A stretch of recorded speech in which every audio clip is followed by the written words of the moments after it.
યુવાન સાથે છેતરપિંડી। સમી તાલુકાના દુધકા ગામના સુનિલ સથવારાને મળી જીએસટી વિભાગની નોટિસ। 1.96 કરોડનો ટેક્સ ભરવાની મળી નોટિસ।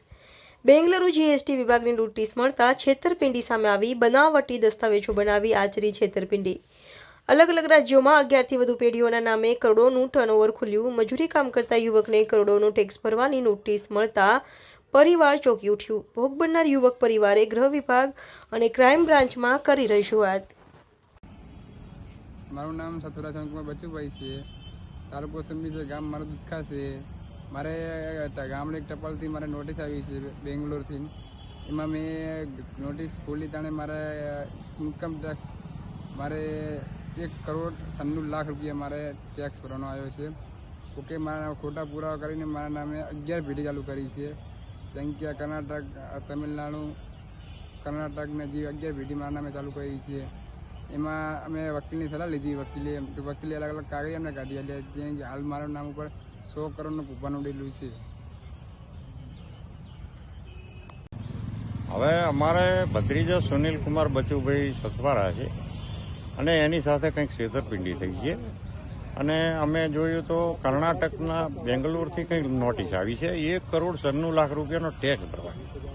હવે આવડી મોટી નોટિસ આવી એટલે અમે જોયું ને વકીલની સલાહ લીધી કે ભાઈ આ શું છે અમારા માટે। હવે અમે તો નાના માણસો મજૂરી કરીને જીવનારા છીએ અને અમારા સુનિલ છે એ સુધારી કામ કરીને જીવન જીવે અમદાવાદમાં।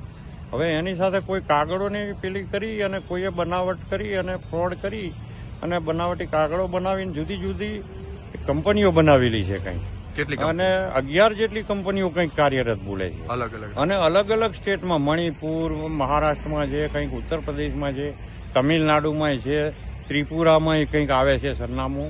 એટલે આવી બધી જુદી જુદી 11 કંપનીઓના કંઈક લેખ આવે છે, ઉલ્લેખ આવે છે અને કંઈક 100 કરોડ જેવું ટર્નઓવર હોય એવું વકીલના કહેવા મુજબ અમને જાણવા મળ્યું। એટલે આટલું બધું તો અમે તો હવે મજૂરિયા માણસો, હવે આવું કંઈ અંગ્રેજીમાં નોટિસ એટલે અમે બહુ સમજી પણ ના શકીએ। એટલે અમે તરત જ વકીલનો સંપર્ક કર્યો અને વકીલે તરત કીધું કે ભાઈ તમે ગૃહ વિભાગમાં જાણ કરો જલ્દી। અને આ બધું પછી અમે ગૃહ વિભાગ ગુજરાત સરકારને જાણ કરી અમારા, અને સારી રીતે અમને સાંભળ્યા અને કીધું કે આનો ખુલાસો થઈ જશે અને આનું જે તે કંઈ હશે એ પકડાઈ જશે। અને પછી ત્યાંથી સાયબર ક્રાઇમમાં ગયા તો ક્રાઇમમાં મેડમે અમને બહુ સાંભળ્યા, અમારી અરજી પણ લીધી અને યોગ્ય પગલાં ઘટતા કરી આપશે। પણ જોકે આવું અમારી સાથે કંઈક, અમારા સુનિલ સાથે કંઈક ફ્રોડ થયું છે અને એના બનાવટી કાગળોથી કંઈક દસ્તાવેજી પુરાવા બનાવટી કરી અને કોઈને કોઈ રીતે આ લોકોએ આવું મોટું કૌભાંડ આચરેલું છે અને 100 કરોડ ઉપરનું કંઈક ટર્નઓવર થતું હોય એવું લાગે છે। આવું જાણવામાં અમને આવ્યું એટલે અમે તરત જ કાયદાકીય રીતે જાણ કરી દીધી અને અમે તો ગામડાના માણસો, ગરીબ માણસો, હવે અમે મજૂરી કરીને જીવીએ ને આવું તો કાંઈ અમારા અને બીજા કોઈના જોડે આવું થાય કે અમારા જોડે આવું થયું બીજા કોઈના જોડે થાય તો એ મુસીબત થઈ જાય એમ દરેક માટે। એટલે આવી વસ્તુ અમે તરત જ જાણ કરી દીધી અને આ એકદમ ખૂબ ફ્રોડ છે મોટું, અને જે કરવાવાળા છે એમને સત્વરે કોઈને કોઈ રીતે જબે કરી લેવા જોઈએ, નહીંતર બીજા કોઈ પણ માણસો પણ આવી રીતે ફસાઈ શકે છે।